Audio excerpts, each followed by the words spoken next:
Hi, and welcome to the Feel Good Always podcast. I'm Becky Bradley, and this is Real Stories of Love, Connection, and Remembering Who We Are. Here in this podcast, we're talking about transforming grief to joy, which that encompasses all kinds of things. That grief can be a really big expander. And I have Keira here with me today. Welcome.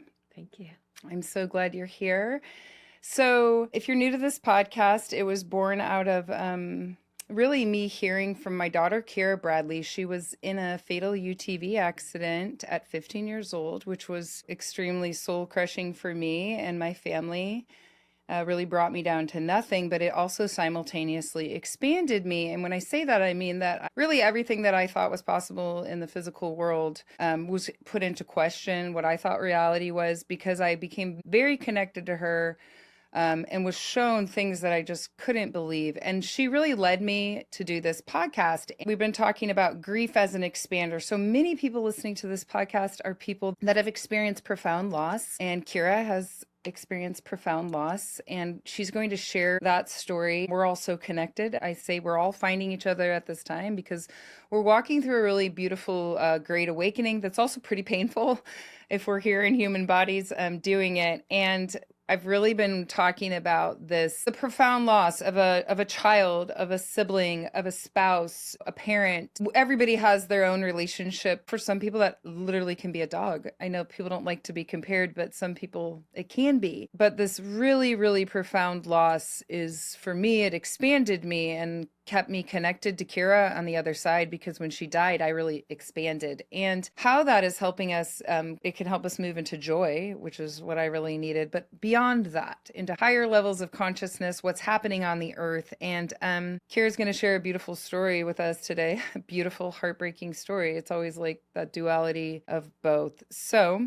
before I get started, I'm going to read your Keira Anzalone is a 25-year veteran body worker offering a range of services from sound healing and energy work to deep tissue massage and corrective skincare. She is a shamanic well-being coach and practitioner of Peruvian healing practices and sacred ceremonial service, having studied with Freddie Puma, how do you say his name? Quispe Sengona. Of the rainbow lineage of Chinchero, Peru. Keira offers home and baby blessings, rites of passage, ceremonies for preteens, teens, and young adults, weddings, vow renewals, and conscious uncoupling ceremonies and other healing rituals for her clients. Yeah, you're so amazing. I would like to share how we met, because I feel like that is really powerful to this story. I believe we all find each other in this lifetime. And when my daughter died, there was just this huge outpouring from the community of people, hundreds and hundreds of people connecting with me. You know, you and I would talk after yoga, but we were not, I don't even think I had I never text you. It wasn't like that. You sent me a card. And this is the thing. We receive, what I believe and know is that in my experience, I started receiving information that my soul recognized. Becky Bradley, as a grieving mother, did not recognize it, but there was something about it. And the card that you sent me had something in it that my soul recognized so much that I took that card and set it by my bed and read it every night. And it's very simple. It was like something that I needed to hear that I felt like was pretty harsh to send to a grieving mother. But it was both. And when I say that, I want to say it can be both crushing and simultaneously like, wait, I feel something here. And I'm always talking about that. That's why Feel Good Always podcast, because it was a feeling. And I want to read what you wrote. You probably don't even remember. But you started it out addressing it to my family, Becky, Mike, and Lila. You are in my deepest prayers as you navigate this huge loss. It's hard to imagine that this is as it should be. How your Keira's work is done here, but her work is done here. She is complete and her spirit lives in your memories. She will be with you now more than ever. Love is forever. And then you went on to say a lot of other nice things, how you were willing to help me and you wish me peace. Whew. So as a mother whose child has died, okay, what?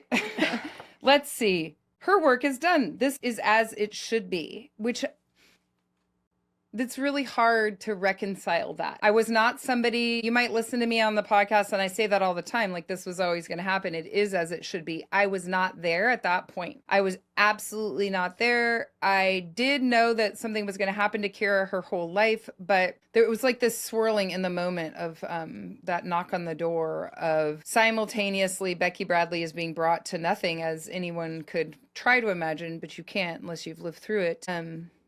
That moment where everything stops, and I feel like simultaneous, I could feel like my soul being like, remember, this was always coming. The time is now. It's happening. Like it was all happening at once. So when you say things, and I'm dying, literally living breath to breath at the time, that this is as it should be. My soul attached to that, as hard as it was to hear that her work here was done, that she would be with me now more than ever. Whew. And I understand that. I feel her in this moment. I feel her in everything. And if you're listening and you've lost somebody and you hear something in that, you think you lost somebody, because we cannot, I don't even like the name child loss, because we can't lose anything. We can't lose our children. I couldn't lose her. Tell me about why you said that. So a couple years before that, so I guess in probably 2019, I was with my good friend and another and her spiritual teacher. The three of us were doing some energy work together. And her teacher was telling me that she had a friend who lost her child. How she got through it was she had to accept the fact that this was the way it was supposed to be. That's how she's gotten through it. So she told me, she said that once to me, and then she said it again. And I believe she said it to me like a total of 3 times. And so I started thinking, okay, something's coming. And then in the next year is when Scott died. Mm-hmm. And so Scott is my late ex-husband. We have our son together, who is now going to be 24. But we've been together since, I guess, 1999. After we were divorced, we remained best friends because we were committed to our son. And we were still committed to each other, not married. And we had a wonderful friendship, and we were best friends. And my teacher, who told me that message 3 times, was with me the day that I found out Scott died. And she didn't say that message again, but I knew that part of that message was, I felt instantly that that was supposed to happen. And I still didn't necessarily feel that message was for me. But when I heard about Keira, I absolutely had, it just clicked. It came to me immediately, like it was in my face. And I'm getting a chill right now. Yeah. She's like, confirm. Yeah. I felt like, yeah. I felt like it was coming from Keira. Yeah. And like she was reminding me about that message, and that I needed to share it with you. And I needed to share it with you as soon as possible. So. And the card is purple. I would just hold it up for anybody that's watching on YouTube. When Keira died, I expanded, so I felt connected to like everything. It was like, and the card is purple. Like, wow. It was like everything is a sign. Everything is a connection. Like I could feel, and it was like some peace, which didn't make sense to me as a mother that was grieving. So you hear this message in 2019. That message to you, time is not linear. I always like to just really point this out for anyone that's listening, that message came to you. Keira is still walking the earth in 2019. So that gives you some knowing when Scott dies, but you know that it's about Keira also. So you give me the message. There's something my soul recognizes that doesn't make sense in the social norms that we have here. That does not mean that everyone that hears a message should go out. I am by no means telling people go tell every mother when their child dies that it is as it should be. That is not what I'm saying. So let me be really clear, there was a reason that you said it, and I was able to receive it, which brings us here today for the work we're doing today, moving into higher levels of consciousness, breaking apart the matrix, which Keira says all the time, and that you never even met Keira on Earth, but you're connected to her, which is, we're not surprised by that. But at first I met her one time in yoga. Did you? One time. You brought your girls. Yeah. Yeah. She would come with me. She's little yogi. So you did meet her. So that's even amazing, more amazing. I say that just like that's where we connect, that we're all connected beyond space, beyond time, and how beautiful that is, even though it's also simultaneously really heartbreaking, right? All of it. And for me, I needed these little pieces to really be doing the work that I do today. That's not just about like accepting that she died. It's about that it is as it should be.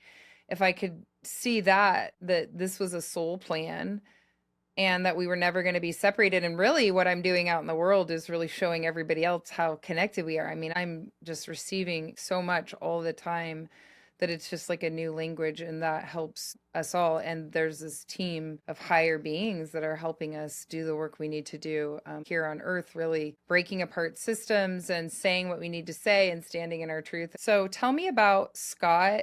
Yeah, my son, he had just turned 18. And I guess I can share with you kind of what happened the day before all of this. Scott, he was a troubled soul.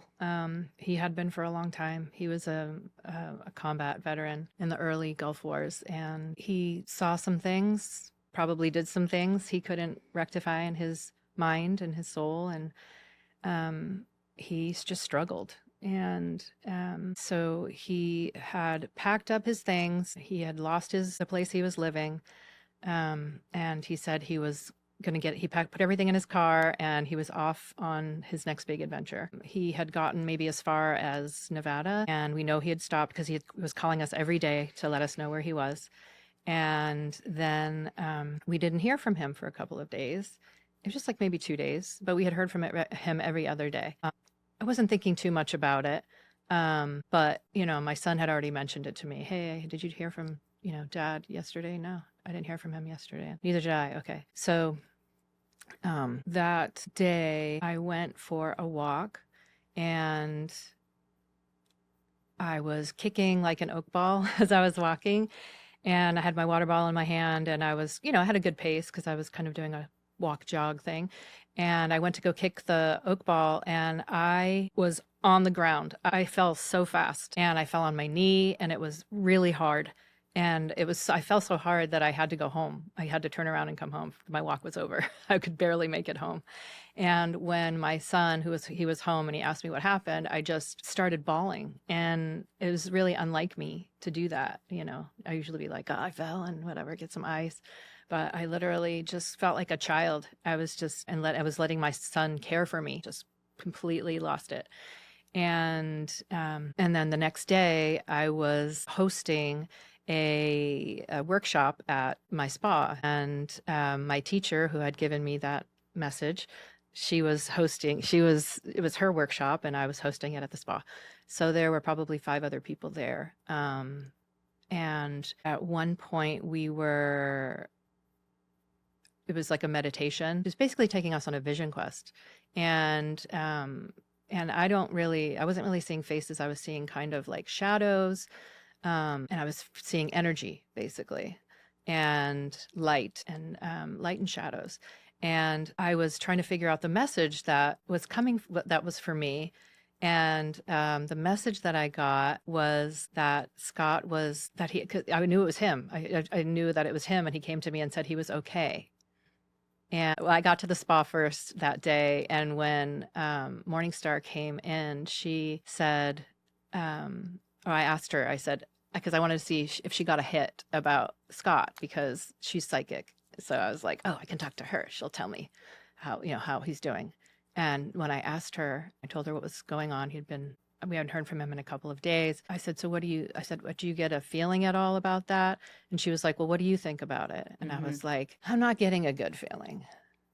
And she said, neither am I. And so I didn't really know exactly what that meant, but we went on with the meditation. I did keep him in my mind, and I knew that that message that was coming for me was him, but he was telling me he was okay. Then we went inside, and we were doing a Reiki circle in one of the rooms when we had someone on the table, and we were all doing Reiki on that person, and I could hear my phone ringing in the other room. And so I went out to check my phone, and it was my mother-in-law. And so I picked it up, and I said, listen, I've got to go outside and take this call. And I knew what the call was. She never calls me. I knew the message. And so she told me the sheriff had called her and told her that they had found Scott and he was gone. And I knew she was going to say it. I felt it. I was just, I think I just kind of went out of body at that point. And my mother-in-law was, trying to talk to me a little bit more about arrangements and things like that. And I just said, we're going to have to talk later about this because I've got things to do. Yeah. Because now you have to go home and tell your son that his dad has died. Yeah. And all of the feelings that go along with it, which is a lot, right? Yeah. Yeah. Yeah. He had a heart attack. He was not in good health to begin with. And so somehow I'd already gotten that message, and, so at least I have a little bit of information to give to my son. But that was the hardest thing that I've ever done, I think, is have to tell him that. And it went very smoothly, believe it or not, because like I said, Scott had suffered for so long that it was actually a blessing in a way, because now he got to be free and because we couldn't help him. I think he had kind of made up his mind on his own terms that he was going to live his life the way he was going to live his life. And we loved him, but you can't tell another person how to run their life. So in a way we were relieved, to be honest. So it's very different then. Yeah. And I think there's that relief, especially when somebody is suffering. Yeah. And then simultaneously, I know you've spoken of not being able to sleep at night and afraid to go to sleep, and that there's also that's sitting side by side as you and your son are walking through this. It's like you can be relieved for that person and know that they are free, and also you're trying to catch up with what just happened. Right. Right. So that brings us back to the day before when you trip. Yeah. And are crying like you never have before. You told me that you broke your ankle before and weren't crying like this. It was this huge release of energy and this like boom, like you fall, you cry. And so what about that? Let's talk about that. Yeah, so when we found out that Scott died, my mother-in-law said that they said he had probably died the day before. And that would have been the day that I went on my walk, and that was the day that I fell. And I know that it was him giving me the final, like, hey, I'm out of here, and it gives me like a little sense of relief because, I'm like, well, he didn't, we had said goodbye because he was leaving on a road trip. So we actually had both said goodbye to him. So there were so many blessings that came with this. We didn't know when we were going to see him again. And, but I kind of already had a feeling like, I don't know when we're going to see you again. When I put two and two together, that was him, basically. Yeah. And I know that there are many people that can listen to this and understand what you're saying about this, but energy can work like this. When I say that, it's like you can have thoughts. The world can be chaotic when your insides are chaotic. When a soul leaves, that this soul, which big soul, I mean, all souls are, but like to maybe have like a really expansive impact, that like that the soul can literally knock you down, or literally like the chaos erupting. When Keira died, there was the biggest storm in Placer County in years. I mean, it was just like, wow, going out. I don't even remember it, but lots of people talked about it. It was all over, like, never seen anything like this, because the soul we can see it in our physical world. And that's what I know happened with you, and that you're able to connect back and see that. And it gives you a sense of relief. For me, like these breadcrumbs, as it should be. I also talked to Keira 45 minutes before she died.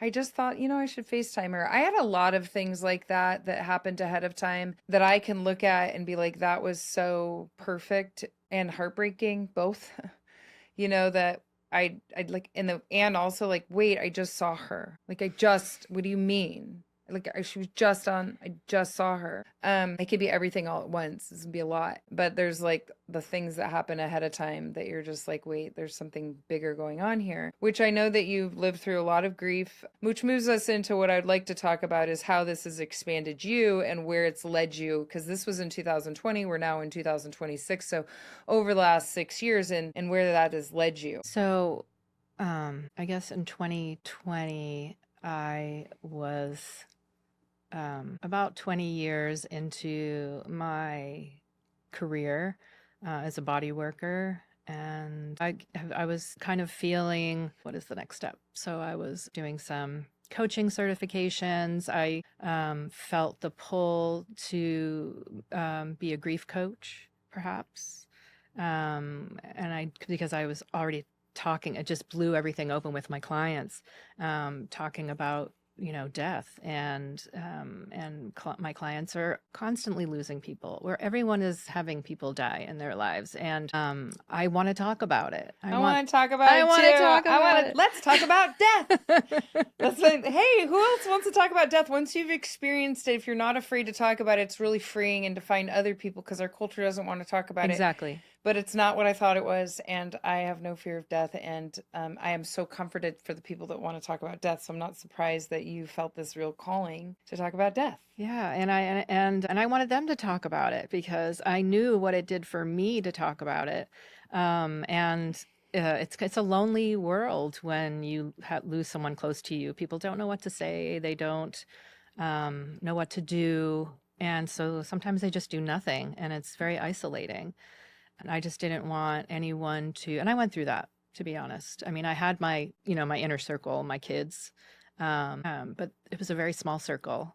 And I want people to know that they're not alone. This is something that we need to talk about. We need to get to the other side of it. So I've continued to do that. And talking with you about Keira has helped me help my clients. Mm-hmm. And then in the next, about 3 years ago, my sister-in-law asked me, we were had a holiday dinner at her home, and she asked me, what's wrong with this world? Like, what does this world need? What can we do to fix this world? Just out of the blue. We weren't really talking about that. And I said, we need to celebrate more. We need to have more ceremonies. We need to have rites of passage. We need to actually reach something and stay there for a minute and feel it. Don't just go to the next thing. And that's kind of what our culture leads us to do, is just, okay, now you're done. You got there. Now what's the next thing? The hedonic treadmill. Yeah. What's next? Yeah. What's next? Got this. What's next? Yeah. And so after I said that to her, I went home, and that night I was probably posting some photos maybe to Facebook, and I got this, I saw an ad because I'd already been doing some shamanic classes here and there with a group on the East Coast. And so maybe that was obviously it was in my field, but maybe it was also there in the interwebs. And I got this picture of this beautiful face saying, Peruvian healing ceremonies. And it was all about ceremony. And I was like, this is it. I said, this is exactly what I was just talking about just a couple hours ago with my sister-in-law. And so I looked at the class, and it was starting really soon. After I got into the class, I got a message. Puma said, you were chosen for this. You are all chosen to be here. And that is kind of what I needed to hear. You chose it, it chose you. So that's pretty much what I've been doing the last 3 years, is learning ceremonies, rites of passage, just getting to be closer with nature and the spirit world, and seeing that that it's there. It's there. It's not anywhere else but here. It's everywhere. And so you never lose anyone. We might lose their animated body, animated spirit in their body, but just because they're not with their body anymore does not mean they're not here. They're more expansive. And that's how other cultures live their lives. They live their lives knowing that their ancestors are with them. They're not gone. They're in commune with the animals and the water, the oceans. It's like God is everywhere. And we are God. Yes. And we are the gods. I mean, that's my constant message. The messages I receive and my message. We are God. And God is everywhere. So we are everywhere. And if I am everywhere, Keira is everywhere, Scott is everywhere. We think we're here in these bodies. But when you expand, you're connected to everything. And that's what I've experienced. Not at all at the level that is possible to really feel that you are everything everywhere, but yeah, God is everywhere. Yeah. And so how do we connect to all of that? you're now doing the work, I'm sure, working under Puma for 3 years. And like you said, you were chosen. And I know you had some scholarship stuff that all worked out perfectly, synchronicity. It shows up that it's like the money appears to do things. Like these things happen, and people will say, because I'll say, you think your phone is listening to you, and it is, but our phone is merely replicating what our life algorithm is doing. Because for me, all the time, I think something, it appears. I didn't have to say it. I literally thought it, and it's our life. So here you are having this conversation, and immediately there it is, and you're like, wait, okay. And it could be that it's connected to something you said, but it also doesn't matter, because it's also not, your life algorithm showing you and pushing you into this work, which is, we all have our piece. I always say that we're all doing our piece. And what you're doing is these ceremonies, rites of passage. We're opening up to different things, but it's all the same. You and I are speaking the same language, but you're doing it through shamanism. And what I love, it's similar to me, is connecting to everything, which we've forgot. We've forgot our connection to all sentient beings, to the water, to like everything, to our feet in the ground. And so expand about that, your connection there and what you've learned from really just embodying that. As far as like my what I'm learning, it's helping me see myself, my spiritual self, and less of like Keira, massage therapist out in the world, mother, this, that, but how I connect with everything. And I think that just by nature, the way at least Americans are raised, we're very disconnected. And I was very disconnected, even though I wasn't. Like those layers, I felt like I've always been connected.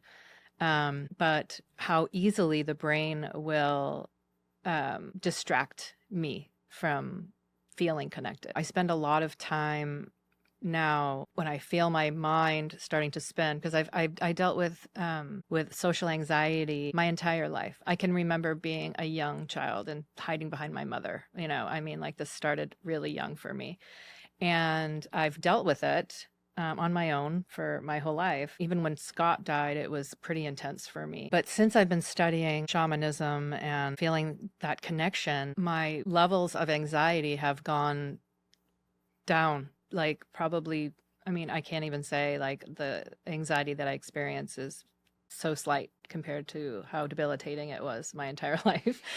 And like now I'm able to go and pray and bless and speak to groups of hundreds of people without shaking like a leaf. Sometimes I still shake, but I'm like, that's just the energy of the channel. I have very similar to you. Tons of anxiety, just lived in it. That's why you saw me in yoga. Burn this off. I lived in fear, and this expansion of, you're saying that it's through this education, but it's more, it's not just that you went and took a class. You can't this is not in a class. It's not in a book. It's an experience that you were led on your life. And yes, you're in a container that's held by this, by Puma and all of the people that chose to be there, that were always going to be there, that are helping hold that container to open you up to more peace, more light, more connection, reminding you of who you really are, so that what is not real, which for us is that debilitating anxiety, that there's more peace. That's what I've experienced too. And I've been working on my fear my whole life. It's what brings all these practices to me, because I had so much fear and anxiety. It's a very nice place to be in, that the fear is gone. I think you can reach those things by taking classes, listening to your life, that's showing you where to go. But I feel like in this space that we sit, in this dimension of connection and synchronicity, the fear does go away because it's not real. Does that make sense? Yeah.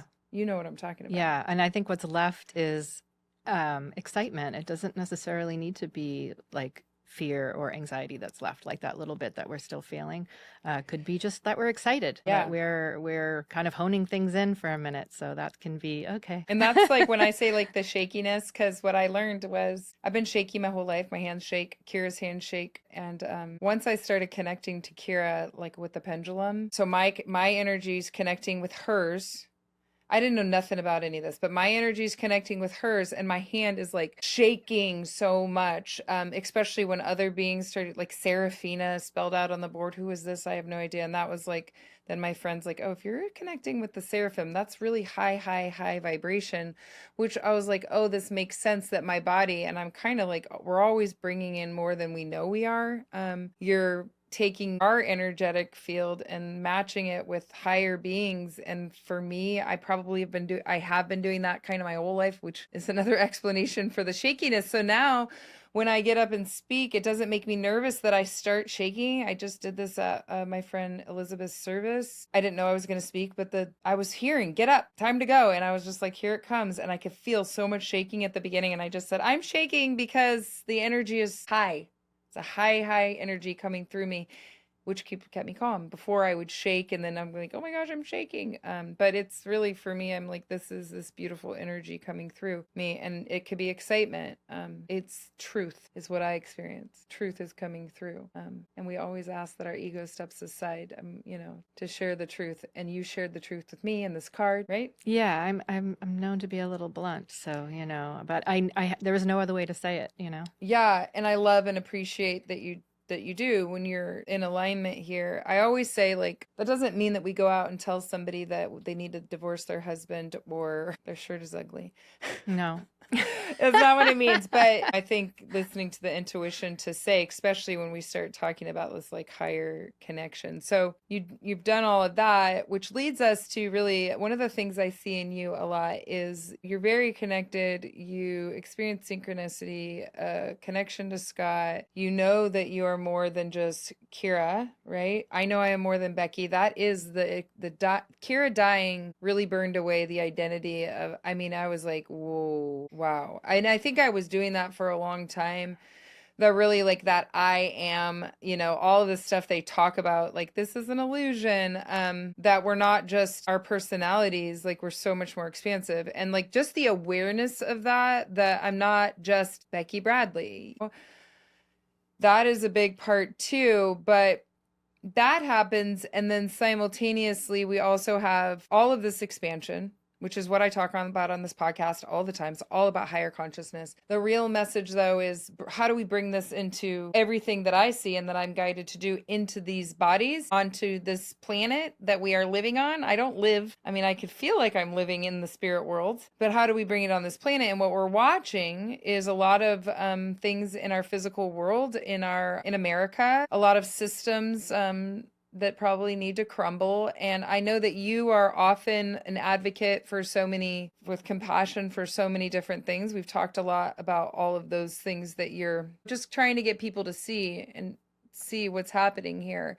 And there's a lot of darkness coming to light as things are being revealed on our planet, and it's super uncomfortable for people. We've been talking about the divine feminine coming in. And I'd love for you to speak to that, because I think that is kind of a lot of these systems that we're watching crumble is that it's the balance of the divine feminine coming in to get back into balance. And I want you to talk about that. Sure. You talk to me about it all the time. Yeah. And I love how you describe it. So I'd love for you to share that. Well, I feel, like what we're seeing happen is years of like the unhealed masculine being in the forefront, and women, the divine feminine hasn't had an equal seat at the table for a long time. And it's just happening that there's also,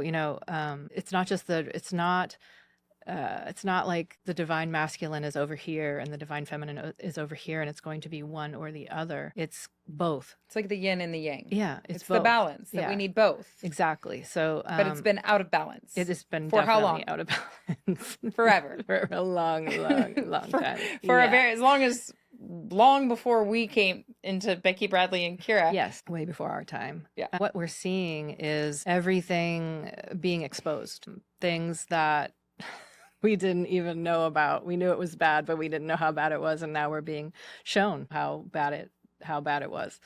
And And that's not necessarily all bad if we can stay out of the fear of it and just be kind of grateful that we're being shown this. It's a purging, it's a purging. We can't, it's happening in our personal lives too. That's why everyone's like, oh my gosh, all my stuff is coming up. I find myself talking to people about my childhood wounds, like just having these conversations with people. Out of the blue, it seems. It's like the pain that we've stuffed, like everything that we have stuffed, buried, ignored, things that have made us ill, ignoring and stuffing and not feeling, it's coming up so that we can feel it, because that's what the divine feminine is all about. It's about feeling. Mm-hmm. And that's how we'll be operating, is from feeling. Through feeling. And COVID, which is when Scott dies in 2020, is, I believe it was, very divinely orchestrated whether it was orchestrated or not, which it was. We all collectively as as humanity were brought to our knees, everyone. Some people more than others, but it's like, and then you're like, okay, there's only so long that we can take all of this, right? The Me Too movement starts in 2017, 18. So the stuff is coming to the surface, and then you have the opposition, which is, and it's not like the opposite, which is like holding on for dear life. It's like this masculine that we've been out of balance. It's been moving in this direction. It's just really accelerating right now, as women are like, wait, no. I mean, I think I came here and was like, no. But I mean, my husband and I were talking this morning about like roles that we choose to play, like even in our marriage, and how we take care of kids, and then watching my son and his wife parent in a different way, because the way that they're doing the roles is different, and it's all based on what we've been told, who does what, and that we're kind of going along with it without even realizing. And so now when there's this, and this is men and women, it's not that just women, but when people are doing things different, where they are feeling, we are actually being like, wait, I was raised to not feel. It was like, don't talk about it. Don't feel it. Pretend that didn't happen. No one's talking about it. Mm-hmm. Like, we don't talk about that. Like, that is a theme amongst most people my age. And we're seeing that only works for so long, until the point, like you said, everyone's starting to like talk through this, which is, when I went through my real childhood trauma deeply, it was this simultaneous everything all at once, the freedom. I had no choice because it was coming, and I started doing breath work, and I did a lot of written work and work with other people and all of this. There was no choice. It had to happen. And it was one of the, besides obviously Keira dying is a whole nother level, but it was excruciating going through that. It was so hard but I was ready to look at it, and I needed to clear it, honestly, to be in the position that I sit today to have cleared. It doesn't mean that stuff can't come up. I could no longer pretend that it didn't exist, that was back in the past, and it is back in the past. I don't need to that's not defining me, who I am forever, but I had to look at it and see how it affected me and realize that I wasn't feeling, right? And that is, the divine feminine. And that's a lot of my message, is just feel. Like when Keira died, I felt so, I didn't stop it for a second, and I still don't, I was crying on the way over here. Often I don't stop it, because we expand through feeling. Actually, my consciousness, everything expanded through being willing to feel, and we've been taught not to, on purpose. Yes. Yeah. And I feel that if we don't move beyond the pain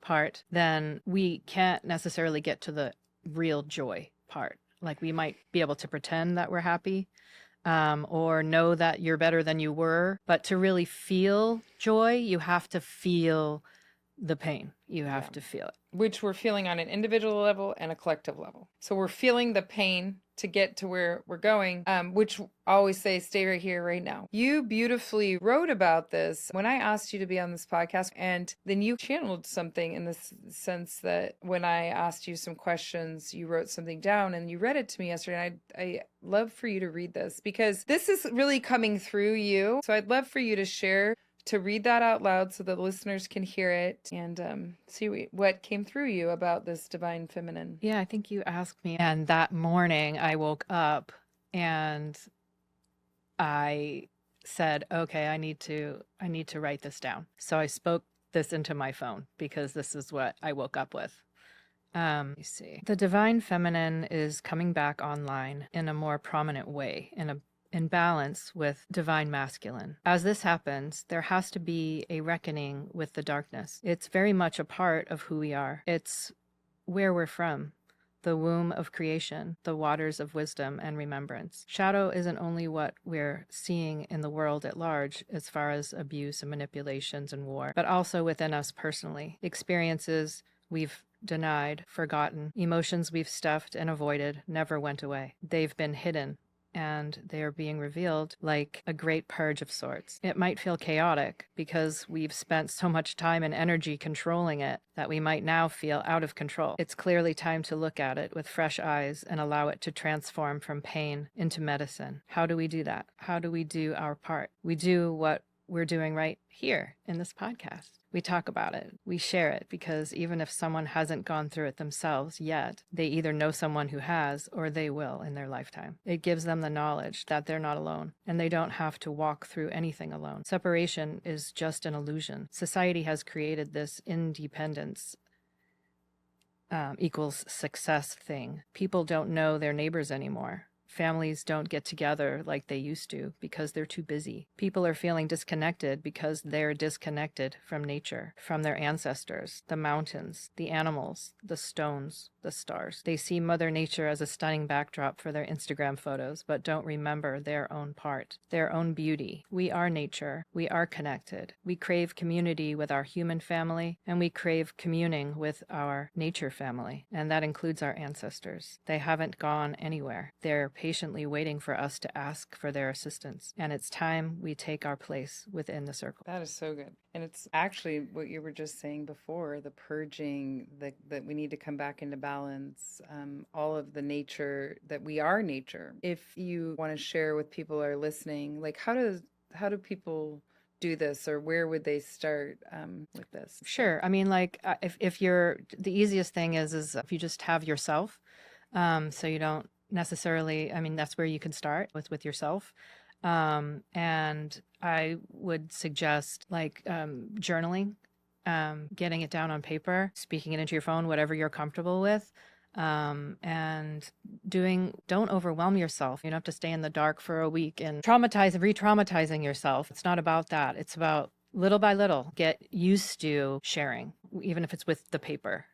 It's not as scary as it seems. Also, if you're feeling overwhelmed, go outside, take your shoes off, put your feet on the dirt, lay on the grass, just lay there, take a shower, take a bath, get yourself in the water, submerge. It's so healing. There's things that we can do that to nurture ourselves while we're going through this process. Which actually reminds me too, Reiki and massage are some of those things too. If people can afford to do that, it's huge for the nervous system. It's huge for grief. That's why I do it now. I never before Kaera died, ever. But I take care of myself, my nervous system. Plus I'm expanding so much, getting millions of views on Instagram, and I'm holding that space. So I know I got to take care of myself. So all of those things too, that like Reiki was huge for me and continues to be. And then also massage, anything that you could do. Like we tell ourselves like, oh, it's too much, but like we really need that. We need the work on our bodies to be able to calm our nervous systems and be out in nature and journal. So, we talk a lot here about grief and expansion, or grief to joy, and we're just moving into like including that. I'm including it in the title now, really to bring the people in, because it's that's how we bring people in. We really are talking about expansion, but grief is a portal, and it's what expanded me. And so I'd love for you to share what that means, grief to joy for you. Yeah, grief to joy. It has many meanings for me.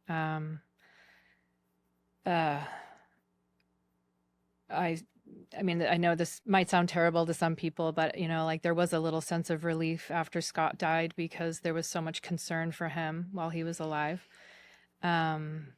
And so I felt not guilt about having joy, but I don't know if I was experiencing joy to the fullest because, if knowing that my beloved was in so much pain, it's really hard to access that joy at that level that I want for my life, that I've wanted for my life. Some things you just know intuitively, and intuitively, I have felt that in order to really experience joy, I would really have to grieve. And grief is, you don't really know what it is until you're going through it.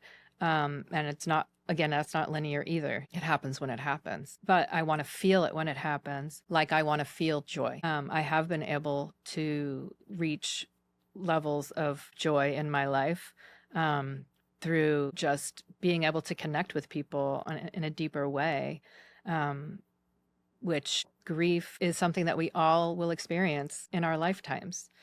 So that's something that we all actually have in common. It's just not widely discussed. And, it's real. So I think we see a lot of manufactured joy. We see people's, the best of people on, like, just using social media, for example. We see what people want to put forward. Most people aren't filming themselves on their worst day. They're not filming themselves in grief. Though they should, And then when they do, they'll get criticized by the culture that's like, why are you filming yourself crying? It's like, we are so conditioned to not share that. Put that away, go do that in private. And I love that we're stopping that we're talking about that this is normal. It's actually so beautiful to be able to feel. It's a release. And yeah, that we don't need to do it in quiet. We don't need to do it in private. And I really believe that's how we save the world. I really do. I'm like, we have to feel, you guys. We can't not feel. And yes, some people are sharing the truth of their experience. And when I talk about my social media, that has gone viral, very viral, it's because that I'm showing the truth of the pain. It's like beautiful picture of Keira as she died, and then some pictures usually of these sad pictures of my family. And although I'm not in that space when I'm posting it, it's the bringing the people into the feeling, because that's how we connect. Yes. Through that pain. And then usually at the end, it's like this beautiful sign and connection. Everybody can relate to those human aspects, and we're trying to, hide that part or like pretend that doesn't exist, and it expands us. So, which brings me to the feel good always. That's the last question, is what does that mean to you? For me, it's how I listen to my intuition. I'm a very mental person, and so my mind has a lot of opinions about everything that happens, and so I've had to learn how to trust or to find my intuition by feeling, and that's how I make a lot of my decisions now. Does it make me feel good? Does this make me feel good? Yes, it does. That's where I'm going. That's what I'm doing. Does this make me feel bad? Yeah, I'm not going to completely avoid it. I'll now address what's happening, but I'm not going to go over there if that doesn't feel good to me. I want to live as an authentic person. So that is what feel good always means to me. It means living in your authenticity, listening to your intuition, and it's not going to steer you wrong. It is not going to steer you wrong. Listening to ourselves, which is a really beautiful thing, which is really just, for me, I feel like there's so much inside of me. Listening to myself, which is, for me, a lot of this higher wisdom that's coming through. And that usually it should feel good. And some things are hard, but if it, we could listen to ourselves. So thank you. Thank you for sharing. Thank you for all of your wisdom. I'll put all of your information down in the show notes. And if you haven't followed the podcast, please do that now. That helps push it out to other people, share this with anyone. And until next time, and thank you. I love you. I love you. Yes. Thank Amazing. you. See you next time.